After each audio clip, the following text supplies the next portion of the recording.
Hello, children. Previously, we studied about the challenges faced by the political parties. Now, here we'll see how the parties could be reformed under this particular section. What are the reforms? Now, that is, we talked that challenges are those problems which could be rectified, which could be sorted out. So, here also we'll see that no doubt certain problems the political parties are facing, the parties are facing. So, how could those problems be sorted out? How could those problems be reformed? And how could the parties be purified? Okay, so here we'll see that certain efforts have already been done and certain more efforts are more to be done. Okay, certain reforms have been done. The government has initiated certain things, certain norms, certain laws, which is one step ahead to reform the parties. Okay, so that we will see. Like first one is anti-defection law. So what is defection first of all? Defection means the leaders after being elected, they used to switch on the parties, they used to join some other party. Okay, so a bill was initiated, a law was made according to which the MPs or the MLAs, that is the elected MPs or the LAs, they are not allowed to change their parties. And if they change their parties after being elected, so their seat also they'll have to lose. Okay, so this is what this the constitution was amended in order to stop the MLAs and the member of parliaments to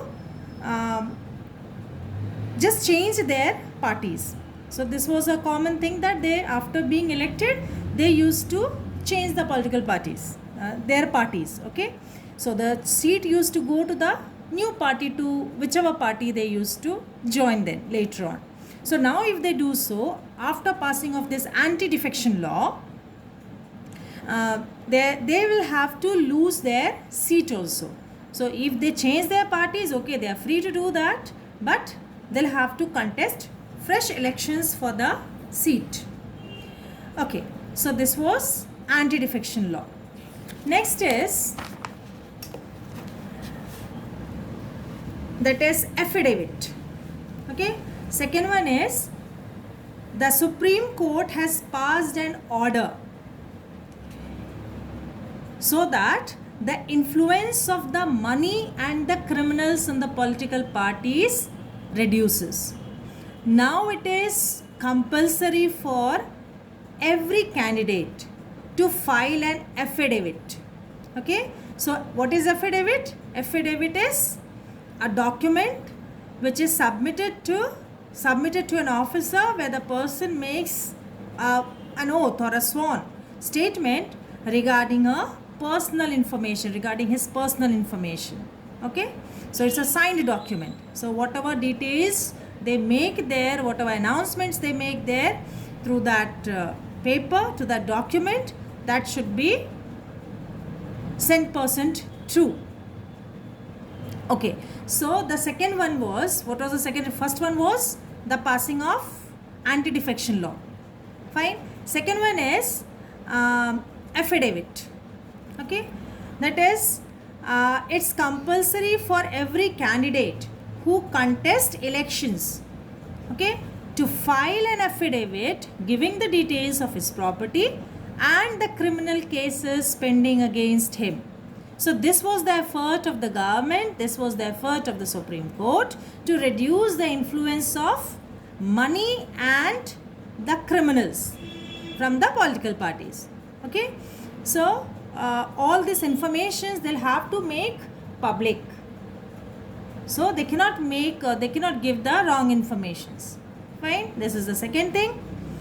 Then the third one is the Election Commission passed an order making it necessary for the political parties to hold their organizational elections, okay, and file their income tax returns.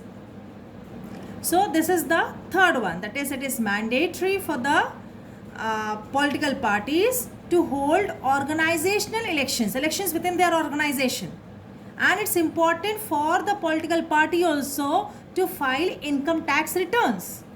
So whatever money, whatever budget they do have, the party has, they have to file the return of the amount, okay, the details they have to provide. So through these things, the system has tried to bring changes there in the political party, or you could say that the political parties were tried to be reformed. So here the three things. So that is what the government has done.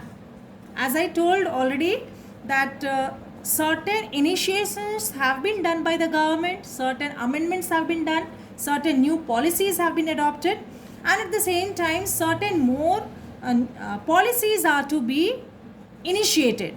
Okay, so these many changes the government has done already to have a control or to bring to reform the political parties. Okay, the first one is the anti-defection law, where the MPs, the elected MPs or the MLAs, they cannot change their political parties. Certain, they are bounded now. Okay, they cannot. If they change the political parties, they'll have to lose their seat also.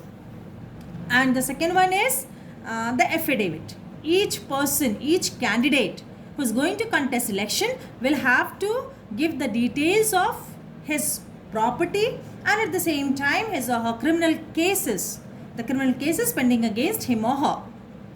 Fine. And the third one is every political party, okay, they have to hold organizational elections and they have to file income tax returns of their political parties. So these initiations have already been done with a target of reforming the political parties. In the next part, we'll see what more changes are to be initiated. Thank you.